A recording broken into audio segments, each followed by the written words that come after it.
Okay, I'm back again with a second deck intro for Duel Masters, and today I've dressed in my Germany 1994 away to fit the theme of the deck that I'm showing.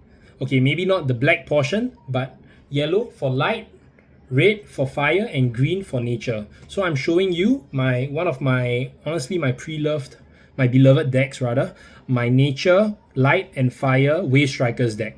Okay, so this is just an overview. I will go through each card later, right? Okay, so for those that play Duel Master TCGs, I don't know how many of y'all are aware of this term, Wave Strikers, right? Wave Strikers, I think, came only in DM11 and DM12. So basically, Wave Strikers would all have this print on the left side, you can see, right? And they usually have an ability at the bottom, which you can see here. Okay, so for Wave Strikers, it's very simple. Basically, if you put one Wave Striker down on the board, nothing happens. You put two Wave Strikers down on the board, nothing happens. But the moment you put three Wave Strikers on the board, all three Wave Strikers have the effect that is stated on their card, and so on and so forth. If you have four Wave Strikers, all four have the effect, and so on and so forth. So you may consider and think, so what's so good about Wave Strikers, right? Because it's quite hard to establish maybe three minions on board, three creatures on board. But actually, if you look through the effects, you realize that Wave Strikers are actually pretty overpowered. And that's just an understatement. So I'll show you what are the Wave Strikers that I have in my deck, and then I'll tell you how do we go about winning the opponent. Okay, so firstly, I'll go with the nature cards. I will go for Macho Melon. So one of the cheapest Wave Strikers at 2 mana. The effect is honestly quite underwhelming. It basically reads Power Attacker plus 3000. So that would mean that if you have one Wave Striker, if you just have one Macho Melon, nothing happens. Two Wave Strikers on the board, nothing happens. But when you have three Wave Strikers on the board, this creature gets plus 3000 power. And you're like, okay, that's quite bad. Okay, let's move on. We have Uncanny Turnip, honestly a really nice card that I love. So if you have two other Wave Strikers and you put this creature into the battle zone, you put the top card of your deck into the mana zone. So it's a bit like Bronze Arm Tribe. But then you choose one card in your mana zone, it could be the one that you just put, or any card that you had previously, and put it into your hand. So it's kind of like a draw, but you choose your draw. Honestly, a very powerful card for 2 mana, 1000. It gets better, trust me. We have Ninja Pumpkin, okay, 3 mana, 2000. When you have two other Wave Strikers, so if this is the third minion, or it's your fourth minion, it gets plus 4000 power and can't be blocked by creatures with power 5000 or less. Okay, this effectively means that most blockers can't block this minion when it attacks, because your opponent wouldn't run blockers that are usually power 5000 or more. Right? And do take note, 4000 is to its power level. It's not a power attacker ability. This minion automatically becomes 6000 power. So I think you have an idea of how good Wave Strikers can be, right?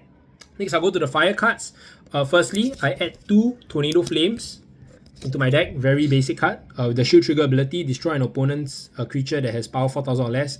I like to put some Shield Triggers in my deck just in case your opponent is going to win. I think this card can come in handy. Okay, now we have two of this card, Eviscerating Warrior Loomis. This is honestly not really my favorite card, but when you have two or more creatures on the board, when you put this creature in the battle zone, destroy all creatures that power 2000 or less. So you may say, okay, but isn't this minion power 2000 or less? Won't this just die with its own ability? Okay, then I'll intro you to more cards. Flame Trooper, Goliath, I run 3 of them. When you have 2 or more Wave Strikers, basically this minion destroys a creature that's power 5000 or less. Very good clearance on the body. I wouldn't say this is a very important card, but honestly very good value. This is my favorite Fire Wave Striker, and I must say it's probably one of my favorite Wave Strikers. 3 mana, 2000. If you have 2 or more Wave Strikers, this creature gets plus 4000 power. So it's 6000 and can attack untapped creatures. Do you know how crazy that is in the early game? If you manage to have 3 Wave Strikers, how crazy this effect is. You can be attacking any of your opponent's creatures that have power 6000 or less, and they do not need to be tapped. They can be untapped. This Sapient Hub Flame Dervish, one of the best cards in this deck. It's a must-have. I have all 4. You need to have 4, I suggest. Okay, and those are just the fire cards. I'll go into light now. Light, I run 2 Holy Awe. Saved me a few times when the opponent is about to kill me by breaking my shields, but when this comes out, it's a lifesaver. Alternatively, when your opponent is running a full blocker deck, if you establish your board well enough, you can just use a Holy Orb to tap all your opponent's blockers. For card draw, I run 2 Megris. I think a very basic card. 4 mana, 3000 draw card. Good enough. The best draw enabler, I must say, is Miss Rias. I have 3 of them. I think you're obvious with the your understandability. 5 mana, 2000, wherever another creature is put into the battle zone, yours or your opponent, you draw a card. In this deck, card draw is pretty important because Wave Strikers do not really have card draw, except for Uncanny Turnip, but I wouldn't consider it really a reliable card draw. Now, for the light Wave Strikers, you have Ezra, basically 6000 power and is blocker and has blocker. So if your opponent is running an aggressive deck and you have 3 minions on board, 3 Wave Strikers on board, this becomes a 6000 power blocker. Very good, very powerful effect. Okay, now this card is super powerful. Merly the Oracle. I can easily say it's the best Oracle in Duel Masters for TCG, right? It's a 2 mana 1500, and that is so sticky. 1500. The 500 is such a game changer. When you have 2 or more Wave Strikers on the board with this, all your creatures get plus 1000 power. All. Okay? This means this creature becomes 2500. So if your opponent runs Volcano Charger, Burst Shot, if you have Wave Strikers, this card protects itself and even protects the rest.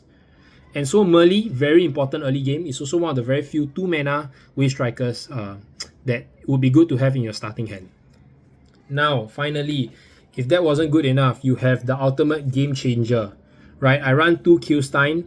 This is an overkill to just a disgusting degree. Okay, so when you have 2 or more Wave Strikers, other Wave Strikers, this ability reads, okay, and I'm going to read it clearly because it sounds so overpowered, and maybe I'll show you the text as well, right? Each of your creatures, whether is it each of your creatures in the battle zone gets plus 5000 power, okay, 5000 power, and has blocker and double breaker. Can you imagine if this is your end game, right? All of your minions has blocker, has double breaker, and has 5000 power. Effectively, you kind of control the game at that point, unless of course your opponent drops a Scarlet Sky Terror, right? But I think you can understand how disgustingly powerful Wave Strikers are, right? The only downside to Wave Strikers is that you need to put at least 3 minions on board, and that could be very hard against an aggro deck. Also, if you put 2 minions and you're about to put your third, but it gets destroyed by a spell, you have to go again. That is honestly Wave Strikers' only weakness. But if not, if you have 3 Wave Strikers, effectively I think you have a much higher advantage of winning the game. Personally, when I play Wave Strikers deck, I like to only attack when I have more than 3, so maybe 4 Wave Strikers. So at least if 1 Wave Striker dies, I still have the Wave Striker ability, right?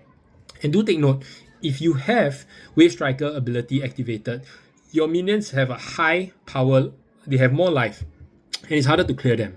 Okay, so I'm just going to do a recap. So first off, for nature, I run 4 Macho Melon, 4 Uncanny Turnip, and 4 Ninja Pumpkins. Very good for early game. Hopefully you can get them in your starting hand. I run 2 Holy Orb, just in case your opponent has an early head start. Okay, for card draws, I have 2 Megris and 3 Miss Rias. Miss Rias is the most effective card draw, but vulnerable to spells, being only at 2000 power. Okay, for fire cards, this is a good clearance. Eviscerating Warrior Loomis, right? Flame Trooper Goliath is a good singular clearance, right? Sapient Tug, one of my favorite cards. Effectively, you can destroy any of your opponent's creature with 6000 or less that is untapped, which is crazy to me, for just 3 mana. And then you go to Ezra for some defensive capabilities to get blocker, just in case your opponent runs a very aggro deck. Merly, one of my favorite cards, right? Each of your creatures in the battle zone get plus 1000 power. Just so overpowered, honestly, in my opinion. And lastly, if that wasn't enough to destroy your opponent, you have 2 Killstein. Each of your creatures in the battle zone get plus 5000 power and has blocker and double breaker. Okay, so you can put in the comment section perhaps what is your favorite Wave Strikers that I've mentioned here, and maybe even if you have your own rendition of Wave Striker decks, feel free to tell me in the comment as well. Thank you.